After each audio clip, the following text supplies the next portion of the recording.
Hello મિત્રો, આજે આપણે ગુજરાત હાઈકોર્ટ વર્ગ 4 પટ્ટાવાળાનું મોડેલ પેપર નંબર 13ની વાત કરવાની છે.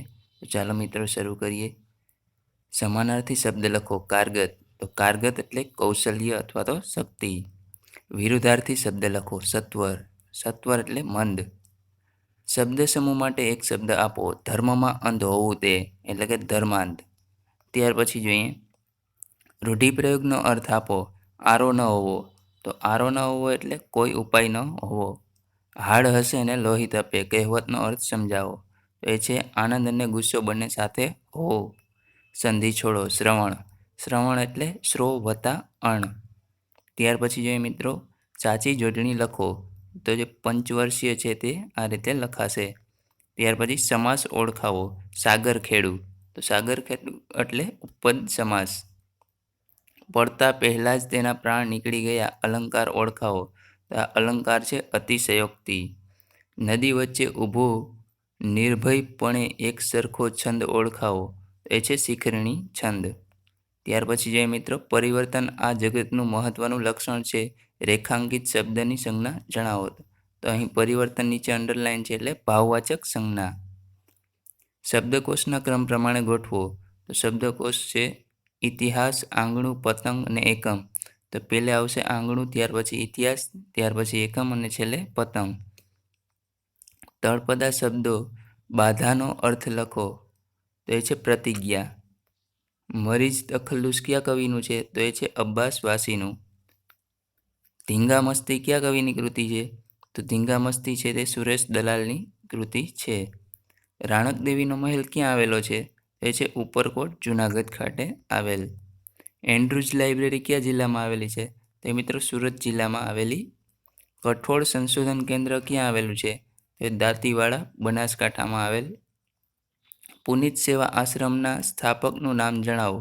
તો એ છે મિત્રો પુનિત મહારાજ.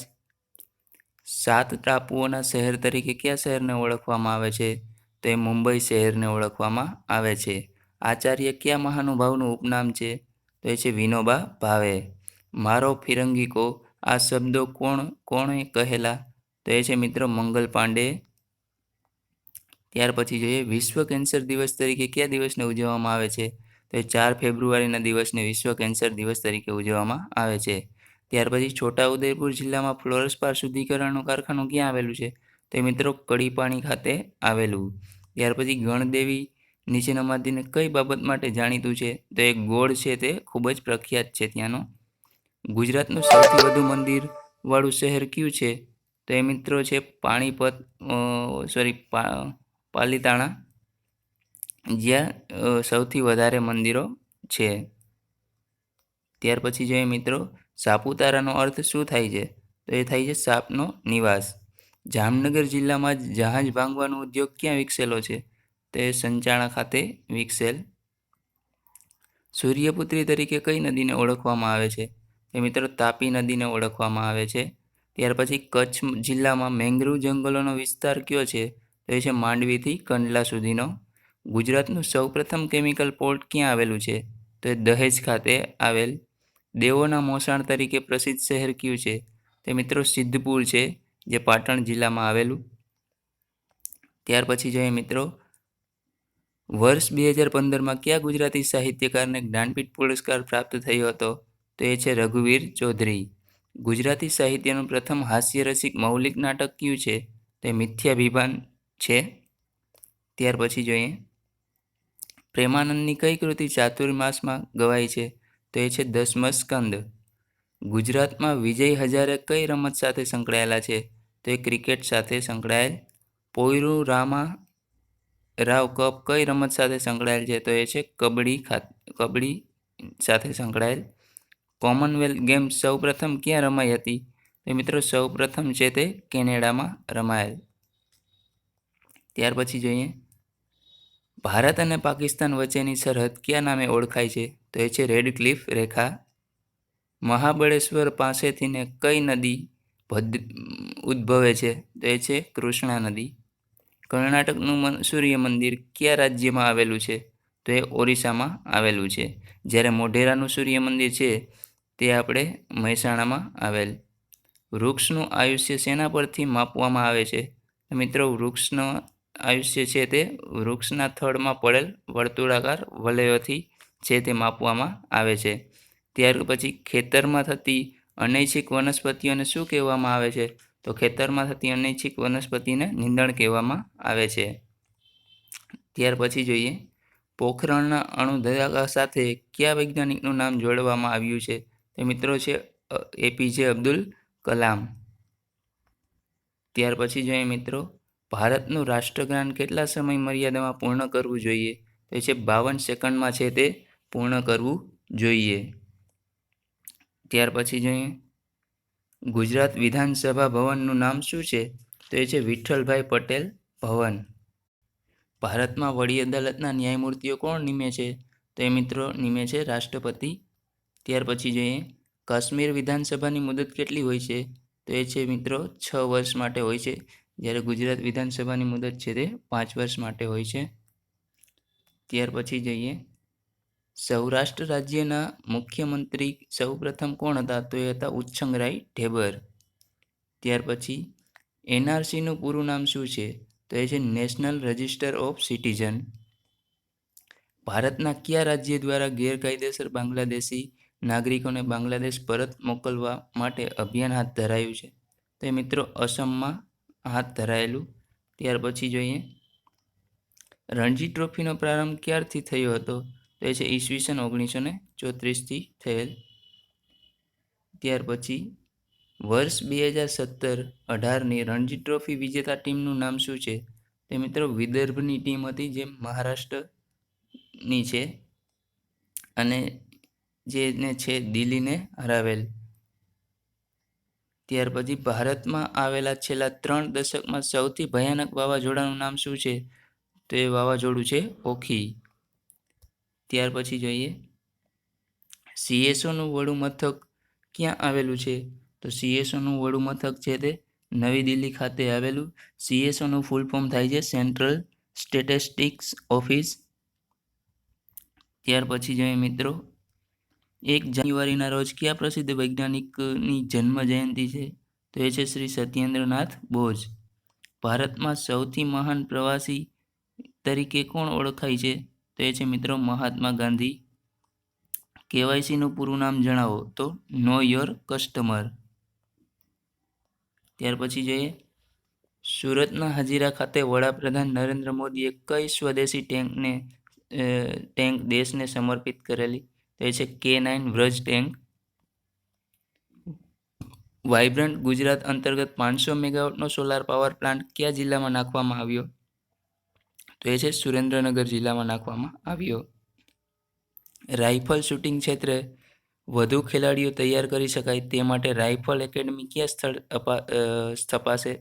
તે મિત્રો ગુજરાત યુનિવર્સિટી ખાતે સ્થપાશે. વડાપ્રધાન નરેન્દ્ર મોદી દ્વારા 150 સીટની ગવર્મેન્ટ મેડિકલ કોલેજનો શિલાન્યાસ ક્યાં કરવામાં આવ્યો? તો એ છે દાદરા નગર હવેલીના સાયલી ખાતે. ત્યાર પછી જોઈએ મિત્રો આંધ્રપ્રદેશ હાઈકોર્ટમાં ચીફ જસ્ટિસ તરીકે કોની નિમણૂક કરવામાં આવી છે? તો એ છે ચગરી પ્રવીણ કુમાર. રાષ્ટ્રીય માનવ અધિકાર આયોગના મહાસચિવ તરીકે કોની નિમણૂક કરવામાં આવી છે? તો એ છે જયદીપ ગોવિંદ. આઈસીસીના નવા સીઈઓ તરીકે કોની નિમણૂક કરવામાં આવી છે? એ છે મનુ સાવની. તાજેતરમાં સરદાર પટેલ હોસ્પિટલનું ઉદ્ઘાટન ક્યાં કરવામાં આવેલું છે? તે મિત્રો અમદાવાદ ખાતે ઉદ્ઘાટન કરવામાં આવેલ. ત્યાર પછી ખેલો ઇન્ડિયા ગેમ્સમાં કયું રાજ્ય વિજેતા બન્યું? તો એ મહારાષ્ટ્ર છે તે વિજેતા બનેલ. સૂર્યગ્રહણ કયા દિવસે થાય છે? તો એ છે અમાસના દિવસે છે તે સૂર્યગ્રહણ થાય છે, જ્યારે ચંદ્રગ્રહણ છે તે પૂનમના દિવસે થતો હોય છે. સર્વિસ શબ્દ કઈ રમત સાથે સંકળાયેલો છે? તો મિત્રો સર્વિસ શબ્દ છે તે lawn tennis, table tennis, badminton અને વોલીબોલ સાથે સંકળાયેલ છે.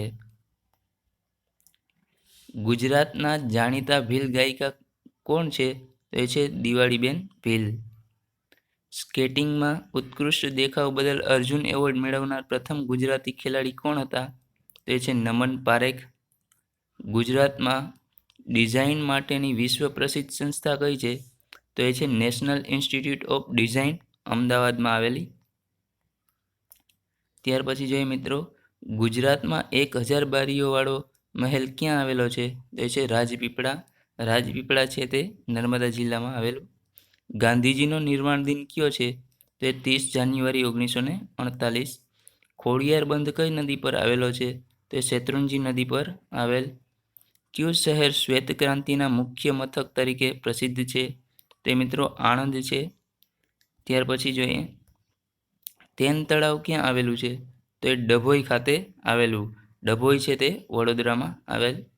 હાટકેશ્વર મહાદેવનું પ્રસિદ્ધ શિવાલય ક્યાં શહેરમાં આવેલું છે? એ મિત્રો વડનગર ખાતે આવેલું છે અને વડનગર છે તે મહેસાણા જિલ્લામાં આવેલું. ત્યાર પછી જોઈએ મિત્રો ભાદર નદી કયા બંદર પાસે અરબ સાગરને મળે છે? તો એ છે નવી બંદર. કયો જિલ્લો વરિયાળીના ઉત્પાદનમાં મોખરે છે? તો એ ગાંધીનગર જિલ્લો છે. ગુજરાત ઓક્સિજન લિમિટેડ નામની સંસ્થા ક્યાં આવેલી છે? તો એ છે લીંબડી ખાતે આવેલી, જે સુરેન્દ્રનગર જિલ્લામાં આવેલું છે. ગુજરાતનું કયું બંદર બારમાસી બંદર તરીકે જાણીતું છે? તો એ મિત્રો કંડલા બંદર છે, જે એક મુક્ત વ્યાપાર ક્ષેત્ર છે. ત્યાર પછી પ્રાગમહેલ ક્યાં આવેલો છે? તે ભુજમાં આવેલો છે. સરદાર પટેલ કૃષિ યુનિવર્સિટીનું મુખ્ય મથક ક્યાં આવેલું છે? તે મિત્રો દાંતીવાડા જે બનાસકાંઠામાં આવેલું. એટોમિક શિક્ષણ માટે ગુજરાતમાં કઈ સંસ્થા છે? તો એ છે ભાભા એટોમિક રિસર્ચ સેન્ટર. ત્યાર પછી જોઈએ મિત્રો સોલંકી વંશનો અંતિમ રાજા કોણ હતો? તો એ હતો ત્રિભુવનપાળ. ત્યાર પછી વોર એન્ડ પીસ મહાનવલનો ગુજરાતી અનુવાદ કોણે કર્યો હતો? તો એ હતા જયંતી દલાલ. ત્યાર પછી જોઈએ ગાંધીજીએ દાંડીકૂચ દરમિયાન પોતાની ધરપકડ થાય તો એમના પછી નેતૃત્વ કરવા કોની પસંદગી કરી હતી? તો એ હતા અબ્બાસ તૈયબજી. ગુજરાતના કયા શહેરમાં ખનિજ તેલનું સૌથી વધુ ઉત્પાદન થાય છે? તે મિત્રો અંકલેશ્વર ખાતે છે તે સૌથી વધુ ઉત્પાદન થાય છે. તો મિત્રો આ હતા આપણા આજના વિડીયો. જો આપને વિડીયો પસંદ આવ્યો તો આપણા મિત્રો સાથે શેર કરજો અને ચેનલ જો સબસ્ક્રાઈબ ન કરી હોય તો સબસ્ક્રાઈબ કરી બેલ આઇકન દબાવી દેજો, જેથી મારા નવા વિડીયો જે અપલોડ કરું તેના નોટિફિકેશન જે આપને મળતા રહે. અને મિત્રો 91 થી 100 સુધીના જે ગણિતના ક્વેશ્ચન છે તે ટૂંક સમયમાં જ મૂકવામાં આવશે. Thank you.